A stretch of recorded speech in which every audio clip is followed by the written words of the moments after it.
नाथसमारम्भान् श्रीदानराजमध्यमान् अस्मदाचार्यपर्यन्तां वन्दे गुरुपरम्पराम्। परमात्मा श्री ज्ञान महाराज, जगद्गुरु तुकाराम महाराज, शांति ब्रह्म एकनाथ महाराज, आदि गुरु श्री शंकराचार्य इत्यादि सब संतों के अलौकिक हेतु की कारण करने से कृपा से श्रीमद् भागवत की एकादश स्कंद के दशम अध्याय का हम लोग विचार कर रहे थे।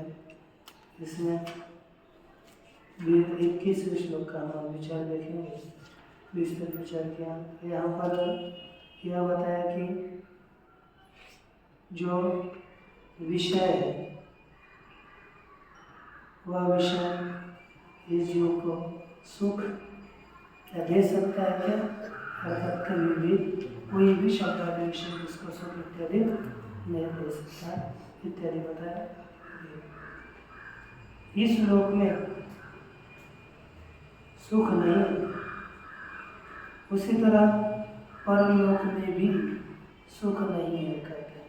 विषयों से इस लोक में भी सुख की प्राप्ति नहीं होती और परलोक में भी सुख की प्राप्ति नहीं होती। श्रुतं च दृष्टवद्दुष्टं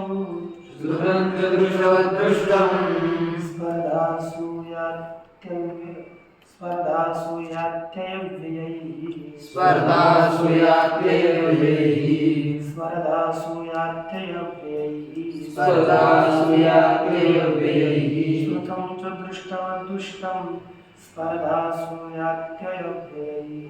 श्रुतं च दृष्टवद्दुष्टं स्पर्धासु यात्ययव्ययैः भवन्तराय कामत्वात् कृषिवच्चापि निष्फलम्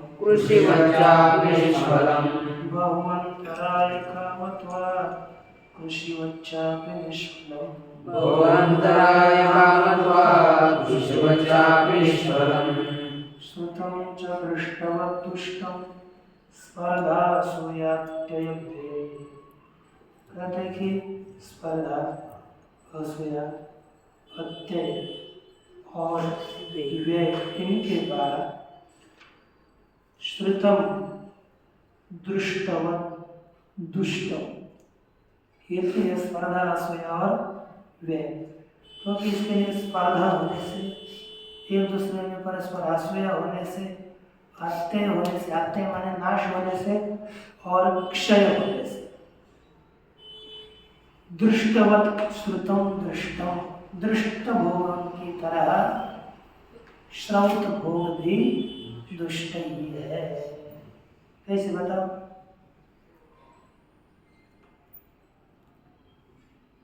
संगत तो बोल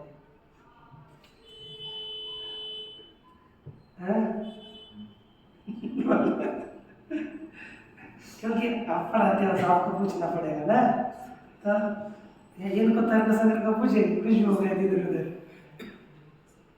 तो आप कहाँ गए आज? देखो दुःखत्रया विघाता सद्गतके हेतु दृष्टे सा पार्था चैन्नैकान्तात्यन्तो भावात्। तो पहले हो गया दृष्टवला विश्वविका यह विशुद्धि क्षयाति स विशुद्धि क्षयातिशयन्तः सापः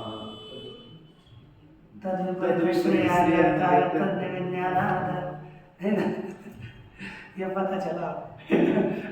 दूसरी बार आपको ठीक कंठस्थ करना पड़ेगा। तो देखो इसमें एक बात है, दृष्टवद अनिष्ट, जैसे दृष्ट है हो गए वैसे अनिष्ट है, वैसे यहाँ बताया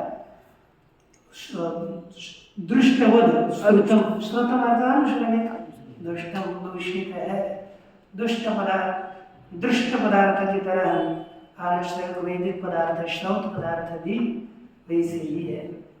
बहुअंतराय कामत्वात् कुशवच्चापि निष्फलम्। दूसरा और क्या है? बहुअंतराय और कामत्वात्, क्या कि बहुत विघ्न और बहुविघ्न से युक्त कामना वाला होने से स्वर्गाधिक कृषि की तरह निष्फल है, खेती की तरह। क्योंकि हमको खेती भी हम करते हैं ना, उसमें बहुत विघ्न होते हैं, और बहुत विघ्न होने के बाद भी वह विघ्न युक्त कामना वाले हैं। जैसे खेती की विषय बहुत विघ्न आते हैं, कभी बारिश आती है, कभी आती नहीं, कभी खेती को पानी नहीं मिलता, कभी पत्ती नहीं मिलता, कीड़े लग जाते हैं, कभी कोई लग जाता है और उससे मिला तो अपना है, तो इतना होता है। वैसे बहुत विघ्न के युक्त कामना वाले जैसे खेती के पदार्थ है, वैसे ही हम भोग भी है।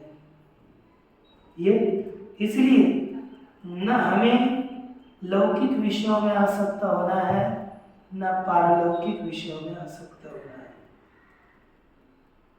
कहते हैं अब विघ्न टीका देखो,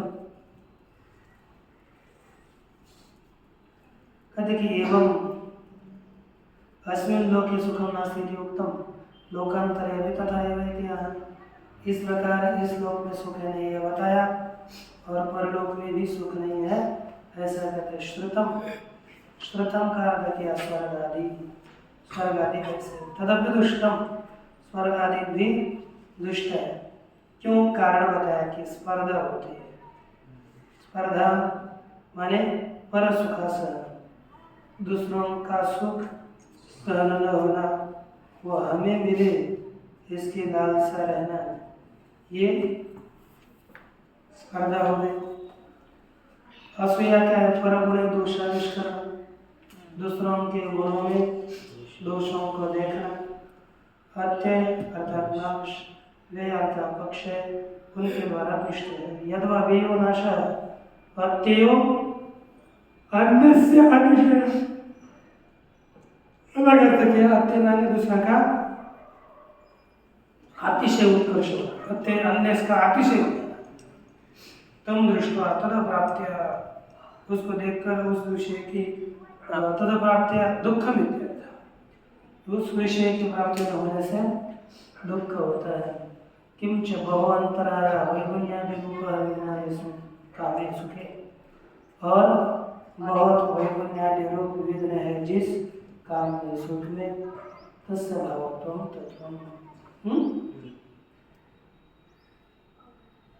तस्य भावता, तस्य भावः तत्वम, अर्थात अनेक विघ्नादियों से युक्त कामना, काम होने से वह व्यर्थ है। जैसे कैसे कहते, कृषि यथा बहुविघ्ना तद्वत् बहुसुखत्वेन श्रुतम अपि निष्फलम्।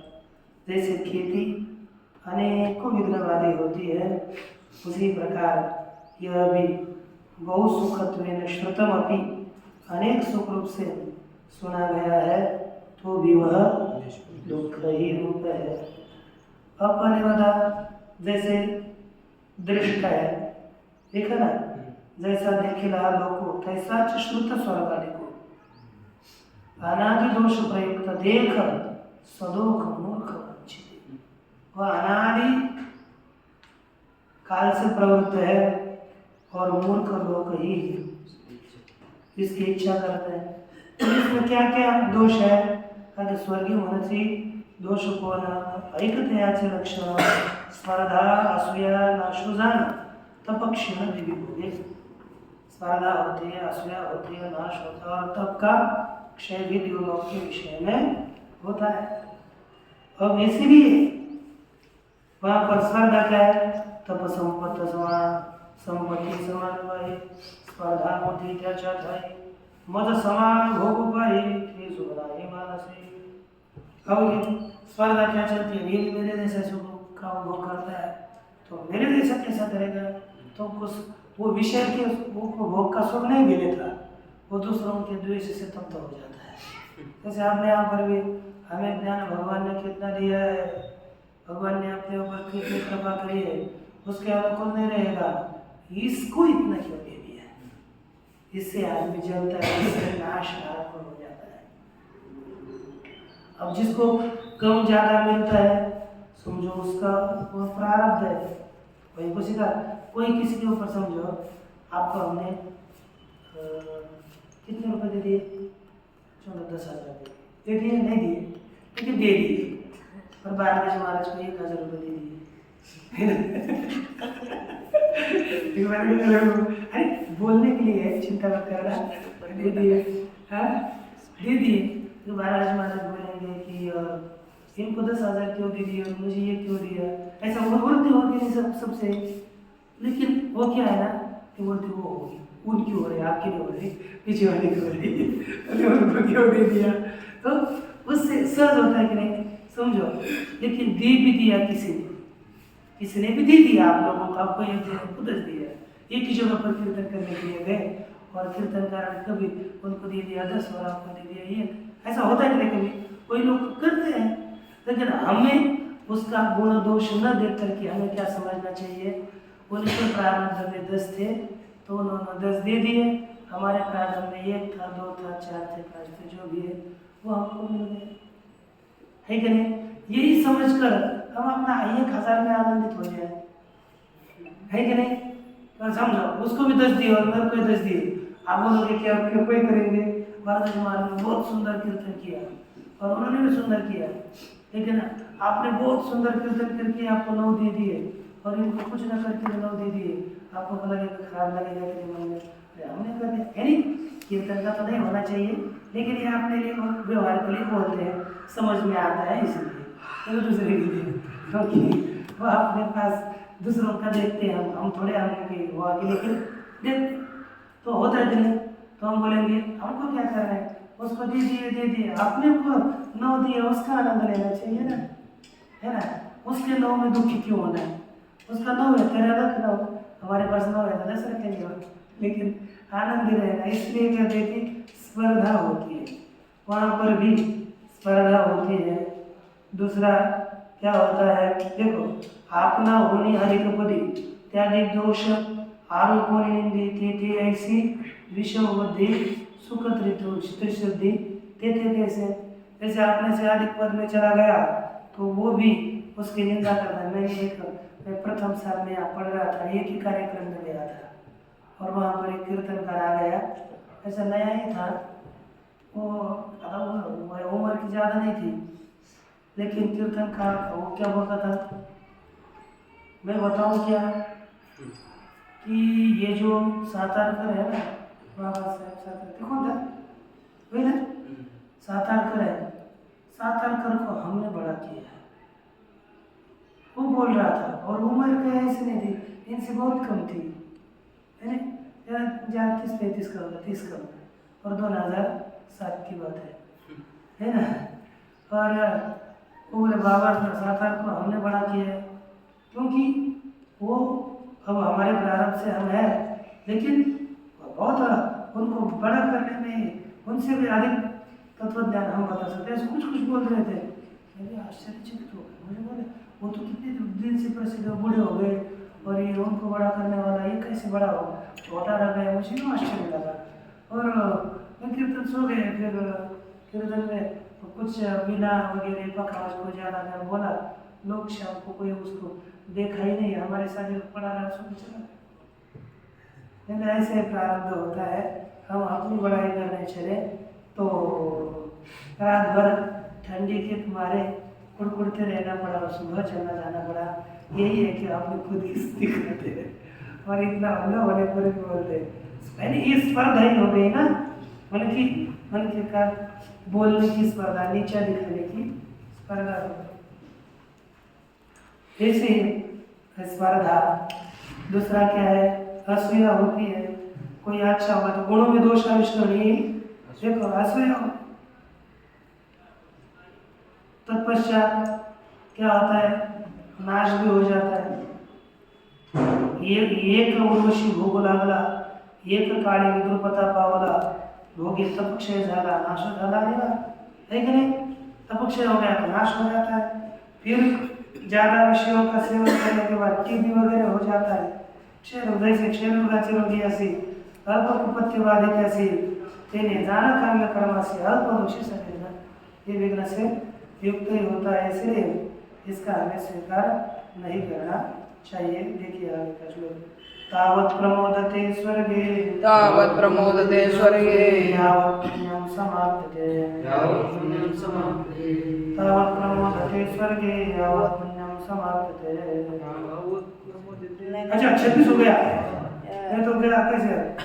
अंतराय रविहितो यदि अंतराय रविहितो अंतराय अच्छा अंतराय रविहितो अंतराय रविहितो अंतराय रविहितो अंतराय रविहितो यदि धर्मस्वनुष्ठितः यदि धर्मस्वनुष्ठितः तेनापि निर्जितं स्थानं तेनापि निर्जितं स्थानं यथा गच्छति तच्छृणु यथा गच्छति तच्छृणु। अंतरायैः यदि अंतरायैः अविहतः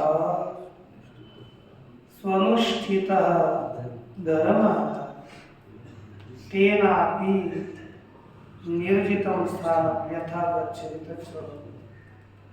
अंतरायैरविहितः अंतराय अर्थात विघ्नों यदि अविघ्नों के द्वारा अविहत माने अबाधित अनिरुद्ध यदि निरुद्ध नहीं है अनिरुद्ध है से विघ्नों से अनिरुद्ध धर्म है स्वनुष्ठित अच्छा अनुष्ठान किया हुआ धर्म है तो तेनापि निर्जितम स्थान अर्थात विघ्नों से रहित सुंदर रीति से अनुष्ठान किया हुआ जो धर्म है उसके द्वारा भी प्राप्त किया हुआ स्थान यादृशं गच्छति जिस प्रकार जाता है प्राप्त होता है जिस प्रकार के स्थानों को प्राप्त होता है तत्सुनो उसको सुनो। तो उसी का जिस प्रकार उसे प्राप्त करेगा उसी को आप सुनिए। आगे लिखा है विघ्न वैवल्यादि अभाव अंगीकृत्यापि विघ्न वैवल्य इत्यादियों के अभाव का स्वीकार करके भी नाशमुखम दुष्परिहरम इत्याह नाश का दुख का परिहार करने के लिए कठिन है यह कहते हैं।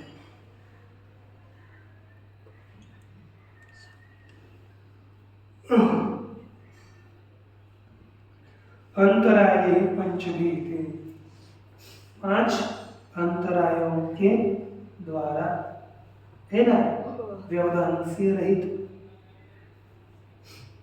ऐसा पुरुष निर्जितम साधितम निर्जित का अर्थ क्या साधित प्राप्त जिस तरह से प्राप्त होते हैं उसको सुनो करते हैं। अब आगे कहा कि जैन अंतराय न होती ऐसी अच्छिद्र कर्मे नव्हती जरी झाली देववती तरी स्थान प्राप्ति थे नशा कहते जिस जहाँ पर कोई विघ्न नहीं है ऐसा कोई कर्म नहीं है अच्छिद्र कर्म नहीं है सच्छिद्र नहीं है और यदि हो गई तो भी उसके द्वारा स्थान की प्राप्ति होगी स्वर्ग की प्राप्ति होगी वह भी नश्वर है नित्य नहीं टिकता। कर्मे ज्या स्थाना प्रति जाए ते तो गिरिया जे जेवाए ते के सांगे न मिल पाए सवर कर्म के द्वारा जिस जिस स्थान के प्रति चला जाता है वहाँ पर जाने के बाद जो जो प्राप्त करता है वह मैं आपको बताता हूँ। हे उद्धव सावध होकर सुनो। इष्टे देवता यज्ञे स्वर्लोकम याति यज्ञिकः पुंजित देव तत्र भोगान् दिव्यान् निजार्जितान् भोगान् दिव्यान् निजार्जितान् भोगान् दिव्यान् निजार्जितान् भोगान् दिव्यान् निजार्जितान् याज्ञिकः यज्ञे हि देवताः इष्ट्वा इह यज्ञे हि देवता इष्ट्वा स्वर्गलोकं याति तत्र देववत् दिव्यान् निजार्जितान् भोगान् भुञ्जीत। कहते हैं कि याज्ञिक पुरुष, यज्ञ करने वाला पुरुष, यज्ञों के द्वारा यहाँ पर देवताओं की पूजा करके, देवताओं का यजन करके स्वर्लोक में अच्छी किसको चला जाता है? स्वर्गलोक को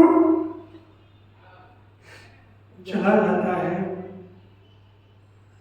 और वहाँ पर दिव्य निजार्जितान भोगा देवत भुंजते, देवताओं की तरह, पहले करो देवत, देवता की तरह दिव्य अपने निजार्जितान स्वयं ही प्राप्त किए हुए भोगों का सेवन करता है, वो भोग करता है।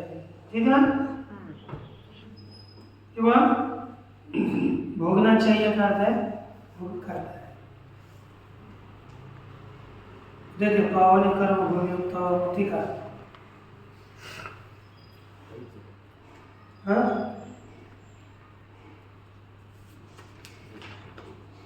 क्या लिखा है?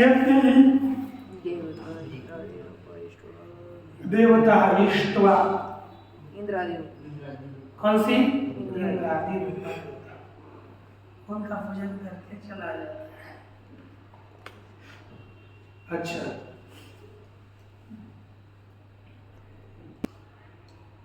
का प्रकार प्रस्तुत में कर देते। स्वपुण्योपचिते शुभ्रे, स्वपुण्योपचिते शुभ्रे, विमानोपहीयते, गंधर्वैर्विहरन् मध्ये, गंधर्वैर्विहरन् मध्ये,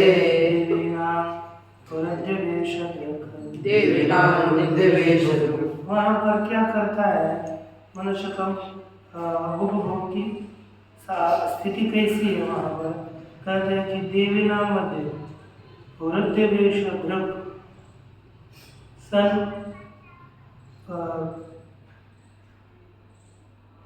विहरन स्वपुण्योपचिते शुभ्रे विमाने गंधर्वैः उपगीयते।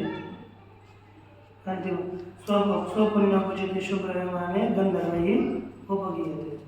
क्या हो गया कि जो सब मनुष्य है यहाँ पर कर्म करके दिव्य लोगों को चला जाता है। वहाँ जाकर क्या करता है? देवी नाम मध्य देवियों के बीच में वृद्ध वेशभृग उनको पसंद आने वाला रूप धारण करता है, मनोरूप धारण करता है, और वहाँ उनके साथ विहार करता हुआ, क्रीड़ा करता हुआ, स्वपुण्योपचिते अपने पुण्य के द्वारा प्राप्त किए गए शुभ उत्तम विमान में स्थित होकर गंधर्वों के द्वारा स्तुति की जाती है। उसकी गंधर्व लोग आकर स्तुति करते हैं, है ना? ये उनके उपभोग का साधन बताया, उपभोग बताया। स्वपुण्य ही उपचिते सर्व भोग संपन्ने, अपने पुण्य के द्वारा प्राप्त किए हुए सर्व भोग से संपन्न विमान में देवियों को बीच में विहार करते हुए गंधर्वों के द्वारा गंधर्व ही उपगीयते स्तुयते, गंधर्वों के द्वारा स्तुति की जाती है। और स्त्रीभिः कामगयानेन किंकिनी जालमालिना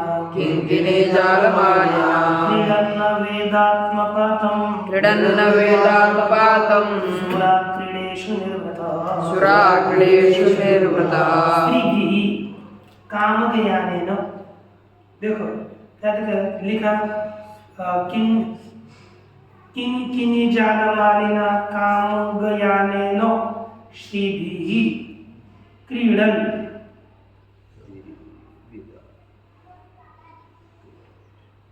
सुरा क्रीडेषु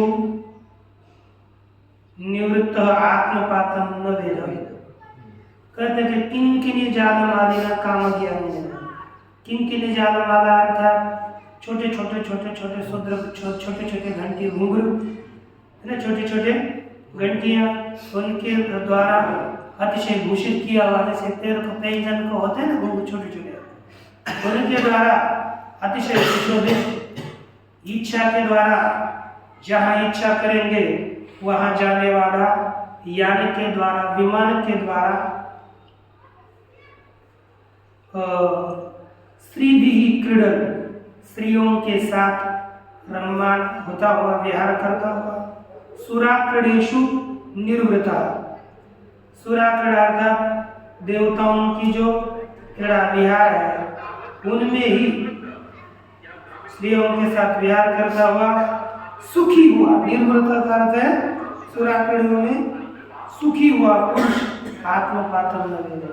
अब इसके बाद पुण्य समाप्त होने पर मैं नीचे गिरूंगा, इसको नहीं जानता, क्योंकि उसको भानी नहीं रहता। जैसे आप लोग साधक आ गए, आदत में आए, हम लोग सब पढ़ रहे हैं, बहुत उनको इतना नहीं लगता कि 4 या 5-6 साल के बाद यदि हम अध्ययन नहीं करेंगे तो बाद में मेरा नाश है, यदि हम अध्ययन नहीं करेंगे तो मेरा नाश है, मुझे दुख ही दुख भोगना पड़ेगा। तो बहुतों को ध्यान में नहीं रहता और अभ्यास नहीं करते और समय समाप्त होने के बाद अब मैं क्या करूँ, वो कालावधि समाप्त होने के बाद मैं अब क्या करूँ, उसको कुछ भी समझ नहीं आता, क्योंकि आगे का जीवन कैसा चलेगा उसको समझ में आना चाहिए, है कि नहीं। इसलिए समझने के लिए हमें कब तक रहेगा ये बताएंगे आप आगे 12 श्लोक अच्छे पूर्णं पूर्णात् पूर्णमुदच्यते पूर्णस्य पूर्णमादाय पूर्णमेवावशिष्यते। ओम शांति शांति।